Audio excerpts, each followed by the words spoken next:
Hello friends, welcome to my channel. आज के इस वीडियो में हम लोग बिहार स्टेट पेपर 2 में पूछे गए हिस्ट्री के प्रीवियस ईयर क्वेश्चंस को आपके साथ डिस्कस करेंगे, वो भी यूथ कंपटीशन टाइम्स की बुक के अकॉर्डिंग। और इसके पहले की वीडियोस में भी हमने बिहार स्टेट पेपर 2 में पूछे गए हिस्ट्री के प्रीवियस ईयर क्वेश्चंस को आपके साथ डिस्कस किया है। अगर अभी तक आपने उन वीडियोज़ को नहीं देखा है तो उन वीडियोज़ का लिंक आपको डिस्क्रिप्शन बॉक्स में मिल जाएगा, आप उसे जाके देख सकते हैं। तो बिना देरी किए चलिए आज का ये वीडियो स्टार्ट करते हैं। तो आज के इस वीडियो में हम लोग 15 सितंबर 2023 के शिफ्ट 1 में पूछे गए क्वेश्चंस का ही डिस्कशन करेंगे। तो क्वेश्चन नंबर 1 है, हड़प्पा सभ्यता में सबसे दक्षिण स्थल कौन है? तो इस क्वेश्चन का सही जवाब है ऑप्शन सी, दैमाबाद। हड़प्पा सभ्यता का सबसे दक्षिणी स्थल दैमाबाद था और हड़प्पा सभ्यता का सबसे उत्तरी स्थल जम्मू में मांडा, सबसे पूर्वी स्थल उत्तर प्रदेश में आलमगीरपुर और सबसे पश्चिमी स्थल बलूचिस्तान में स्थित है। फिर क्वेश्चन नंबर 2, सिंधु क्षेत्र में आने वाली प्रथम प्रजाति कौन थी? तो इस क्वेश्चन का सही जवाब हो जाएगा ऑप्शन ए, प्रोटो ऑस्ट्रेलायड। सिंधु क्षेत्र में आने वाली प्रथम प्रजाति प्रोटो ऑस्ट्रेलायड थी। इसके अलावा भूमध्य सागरीय प्रजाति भी सिंधु सभ्यता में निवास करती थी। फिर क्वेश्चन नंबर 3, वृत्ताकार ईंट का प्रमाण कहाँ से मिला है? तो इस क्वेश्चन का सही जवाब है ऑप्शन ए, चनहुदड़ो से। हड़प्पा सभ्यता में चनहुदड़ो एकमात्र स्थल था जहाँ से वक्राकार ईंटें मिली हैं और चनहुदड़ो की खोज 1931 ईस्वी में मजुमदार ने तथा उत्खनन 1935 ईस्वी में मैके ने किया था और इस स्थल की किलेबंदी नहीं की गई थी और चनहुदड़ो से मनका बनाने की कार्यशाला भी मिली हुई है। फिर क्वेश्चन नंबर 4, कहाँ से प्राप्त एक सील पर 3 मुख वाला एक पुरुष ध्यान की मुद्रा में बैठा मिला है? तो इस क्वेश्चन का सही जवाब है ऑप्शन बी, मोहनजोदड़ो।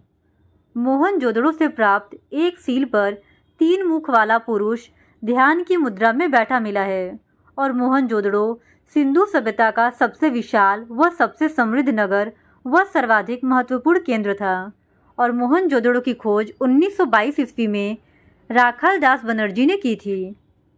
फिर क्वेश्चन नंबर 5, होर्डियम हेक्सास्टिकम किस फसल की प्रजाति है?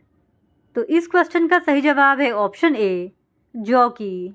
होर्डियम और हेक्सास्टिकम जौ फसल की प्रजाति थी जो हड़प्पा सभ्यता में पाया जाता था। फिर क्वेश्चन नंबर 6, मध्य शहर का प्रमाण कहाँ से मिला है? तो इस क्वेश्चन का सही जवाब है ऑप्शन ए, धौलावीरा से। मध्य शहर का प्रमाण धौलावीरा से प्राप्त हुआ है और धौलावीरा का नगर 3 भागों दुर्ग, मध्यम नगर और निचला नगर में विभाजित था। फिर क्वेश्चन नंबर 7, किस सैंधव शहर का सबसे समृद्ध उद्योग सीप उद्योग था? तो इस क्वेश्चन का सही जवाब है ऑप्शन सी, बालाकोट का। सैंधव शहर बालाकोट का सबसे समृद्ध उद्योग सीप उद्योग था। फिर क्वेश्चन नंबर 8, चंद्रगुप्त किस वंश का शासक था? तो इस क्वेश्चन का सही जवाब है ऑप्शन ए, मौर्य वंश का। चंद्रगुप्त मौर्य मौर्य वंश का संस्थापक और प्रथम शासक था। इसने 322 से 298 ईसा पूर्व तक शासन किया था और चंद्रगुप्त मौर्य को भारत का पहला सम्राट माना जाता है जिसने अपने प्रधानमंत्री चाणक्य की सहायता से संपूर्ण भारत को एकीकृत किया था। फिर क्वेश्चन नंबर 9, बृहद्रथ की हत्या कर पुष्यमित्र ने किस वंश की स्थापना की? तो इस क्वेश्चन का सही जवाब है ऑप्शन बी, शुंग वंश की। बृहद्रथ मौर्य वंश का अंतिम शासक था जिसका वध उसके सेनापति पुष्यमित्र शुंग ने की और उसने शुंग वंश की स्थापना की। फिर क्वेश्चन नंबर 10, बौद्ध धर्म ग्रहण करने के लिए अशोक को प्रभावित करने वाला भिक्षु कौन था? तो इस क्वेश्चन का सही जवाब है ऑप्शन बी, उपगुप्त। बौद्ध धर्म ग्रहण करने के लिए अशोक को प्रभावित करने वाला भिक्षु उपगुप्त था। फिर क्वेश्चन नंबर 11, विश्व के इतिहास में एकमात्र राजा कौन था जिसने कलिंग युद्ध जीतकर विजय का त्याग कर दिया था? तो इस क्वेश्चन का सही जवाब है ऑप्शन डी, अशोक। फिर क्वेश्चन नंबर 12, अशोक ने धार्मिक अधिकारियों को नियुक्त किया जिन्हें कहा जाता है? तो इस क्वेश्चन का सही जवाब है ऑप्शन ए, धम्म महामता। अशोक ने धार्मिक अधिकारियों को नियुक्त किया जिन्हें धम्म महामात्र या धम्म महामता कहा जाता था। फिर क्वेश्चन नंबर 13, अशोक का जौगड़ा शिलालेख किस राज्य में स्थित है? तो इस क्वेश्चन का सही जवाब है ऑप्शन बी, ओडिशा। अशोक का जौगड़ा शिलालेख ओडिशा के गंजाम जिले में स्थित है और इसकी खोज 1850 ईस्वी में वॉल्टर इलियट ने किया था। फिर क्वेश्चन नंबर 14, इनमें से कौन सही सुमेलित नहीं है? तो इस क्वेश्चन का सही जवाब हो जाएगा ऑप्शन डी, सोना और उत्तरा दक्षिण भारत। तो सोना और उत्तरा धर्म प्रचारक थे जो कि दक्षिण भारत में नहीं बल्कि सुवर्ण भूमि में बौद्ध धर्म का प्रचार करने गए थे। फिर क्वेश्चन नंबर 15, पुनर्जागरण की शुरुआत किस सदी में हुई? तो इस क्वेश्चन का सही जवाब है ऑप्शन सी, 14वीं शताब्दी में। पुनर्जागरण की शुरुआत 14वीं शताब्दी में हुई थी और पुनर्जागरण का अर्थ है पुनर्जीवित होना। फिर क्वेश्चन नंबर 16, यूटोपिया किसके द्वारा लिखा गया था? तो इस क्वेश्चन का सही जवाब है ऑप्शन डी, थॉमस मोरे के द्वारा।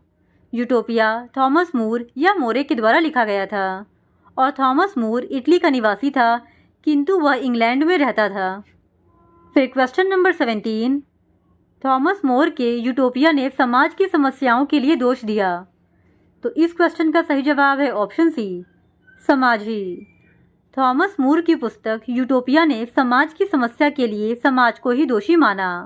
यूटोपिया में माना गया है कि जो भी सामाजिक समस्याएं हैं उन्हें समाज ही उत्पन्न करता है और उन्हें बढ़ावा भी समाज ही देता है।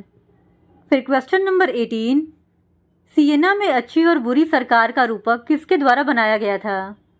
तो इस क्वेश्चन का सही जवाब है ऑप्शन बी, एम्ब्रोगियो लॉरेंजेंटी के द्वारा।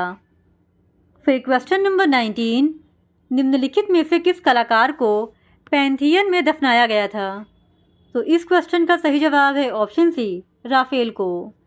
चित्रकार राफेल को पैंथियम में दफनाया गया था और राफेल पुनर्जागरण काल में इटली के महान चित्रकार एवं वास्तुशिल्पी थे।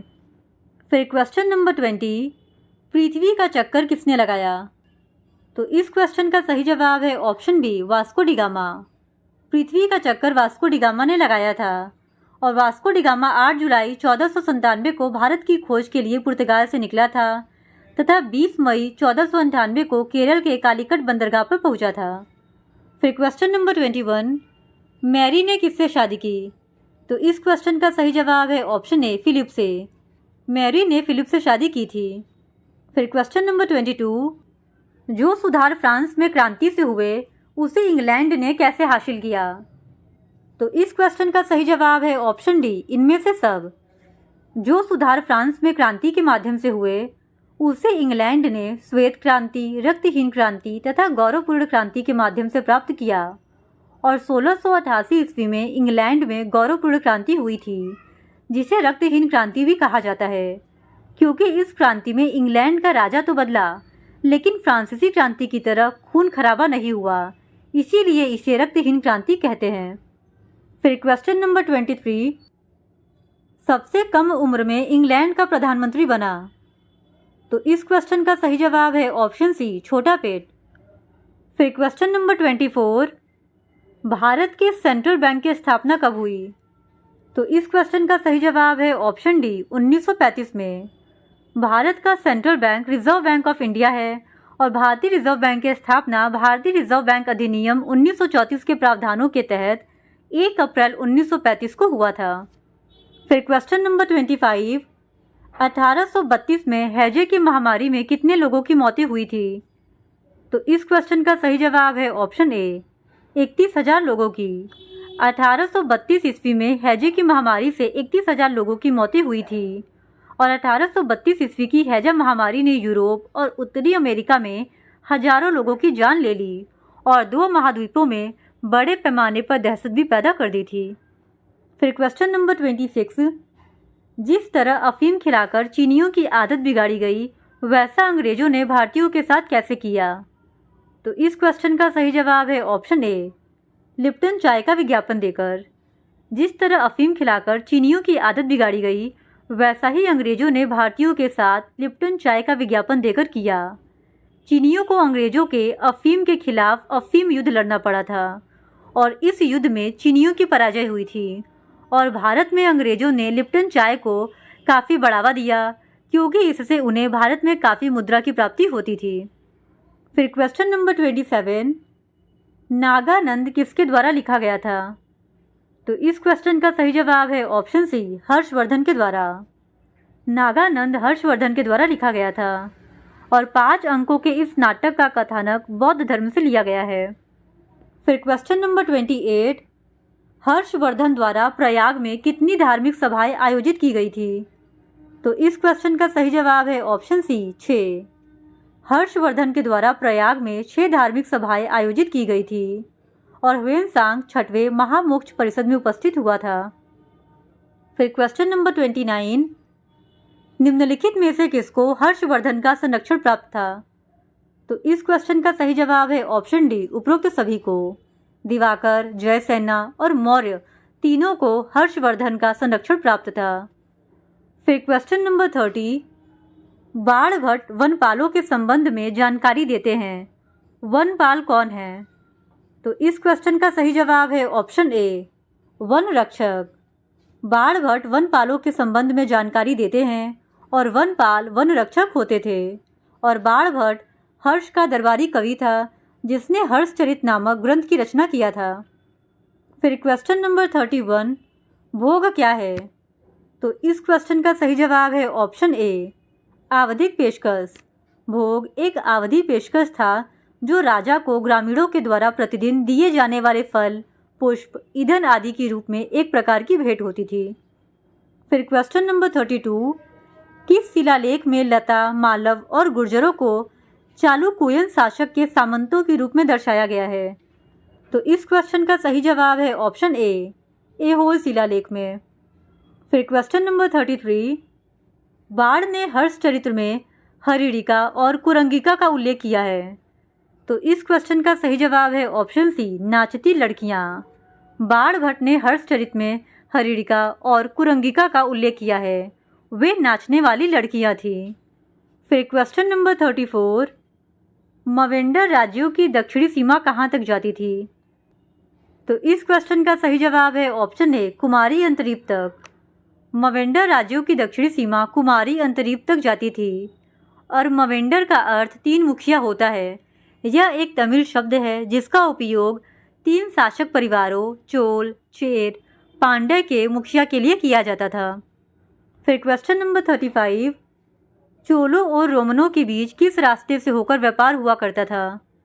तो इस क्वेश्चन का सही जवाब है ऑप्शन बी, लाल सागर के रास्ते।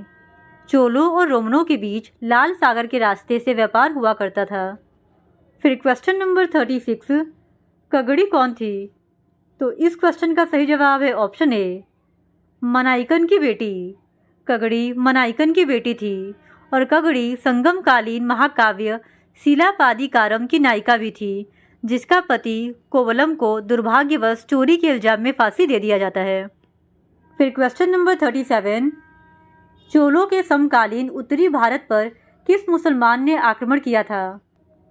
तो इस क्वेश्चन का सही जवाब है ऑप्शन ए, महमूद गजनी ने। चोलों के समकालीन भारत पर आक्रमण करने वाला मुसलमान महमूद गजनी था और महमूद गजनवी गजनी का शासक था जिसने भारत पर 17 बार आक्रमण किया था। उसका आक्रमण मुख्यतः उत्तर भारत और पश्चिम भारत पर हुए थे। फिर क्वेश्चन नंबर 38, इनमें से कौन एक चोलकालीन शिक्षा केंद्र था? तो इस क्वेश्चन का सही जवाब है ऑप्शन डी, इनमें से सभी। चोलकालीन शिक्षा केंद्र में तिरुवादुतुराई, तिरुवरियूरा और त्रिभुवनी ये तीनों ही शामिल हैं और त्रिभुवनी चोलकाल की एक विद्यापीठ थी जहां 260 विद्यार्थी और 12 अध्यापक रहा करते थे। फिर क्वेश्चन नंबर 39, चोल वंश का वास्तविक संस्थापक किसे कहा जाता है? तो इस क्वेश्चन का सही जवाब है ऑप्शन सी, राजराज प्रथम को। चोल वंश का वास्तविक संस्थापक राजराज प्रथम को माना जाता है। फिर क्वेश्चन नंबर 40, ग्राम्य प्रशासन की इकाई क्या थी? तो इस क्वेश्चन का सही जवाब है ऑप्शन बी, उर। ग्रामीण स्वायत्तता दक्षिण भारत में मुख्यतः चोल काल में दिखाई देता है और इस समय ग्राम प्रशासन की इकाई उर होती थी। फिर क्वेश्चन नंबर 41, फ्रांसीसी क्रांति के समय फ्रांस पर किसका शासन था? तो इस क्वेश्चन का सही जवाब है ऑप्शन सी, लुई 16वें का। फ्रांसीसी क्रांति के समय फ्रांस पर लुई 16वें का शासन था और फ्रांसीसी क्रांति 1789 ईस्वी में लुई 16वें के शासनकाल में हुई थी। फिर क्वेश्चन नंबर 42, आतंक का राज किसने स्थापित किया था? तो इस क्वेश्चन का सही जवाब है ऑप्शन सी, रोबेस्पियर ने। फ्रांसीसी क्रांति के दौरान आतंक का राज स्थापित किया गया, जिसके सूत्रधार रोबेस्पियर थे। फिर क्वेश्चन नंबर 43, दिदरो किस तरह का लेखक था? तो इस क्वेश्चन का सही जवाब है ऑप्शन बी, विश्वकोश का संपादक। दिदरो विश्वकोश का संपादक था। फिर क्वेश्चन नंबर 44, नेशनल असेंबली ने कब करों, कर्तव्यों और बंधनों वाली सामंती व्यवस्था के उन्मूलन का आदेश पारित किया? तो इस क्वेश्चन का सही जवाब है ऑप्शन बी, 1789 में। फिर क्वेश्चन नंबर 45, रोबेस्पियर का पूरा नाम क्या था? तो इस क्वेश्चन का सही जवाब है option D, Maximilian Robespierre. Robespierre का पूरा नाम मैक्समिलियन रोबेस्पियर था और फ्रांसीसी क्रांति के बाद स्थापित गणतंत्र की विफलता तथा विदेशी आक्रमण के डर ने फ्रांस में रोबेस्पियर के उदय में योगदान दिया था। फिर क्वेश्चन नंबर 46, किसे निष्क्रिय नागरिक नहीं माना जाता था? तो इस क्वेश्चन का सही जवाब है ऑप्शन डी, धनी लोगों को फ्रांस में निष्क्रिय नागरिक नहीं माना जाता था। फिर क्वेश्चन नंबर 47, मुसोलिनी की पार्टी का नाम क्या था? तो इस क्वेश्चन का सही जवाब है option C, fascist party. Mussolini की पार्टी का नाम फासिस्ट पार्टी था। फिर क्वेश्चन नंबर 48, स्पेन में किस तानाशाह का उदय हुआ? तो इस क्वेश्चन का सही जवाब है ऑप्शन ए, फ्रैंको का। स्पेन में तानाशाह फ्रैंको का उदय हुआ था। फिर क्वेश्चन नंबर 49, तुष्टीकरण की नीति को सबसे ज़्यादा समर्थन किसने दिया? तो इस क्वेश्चन का सही जवाब है ऑप्शन बी, चैम्बरलेन ने।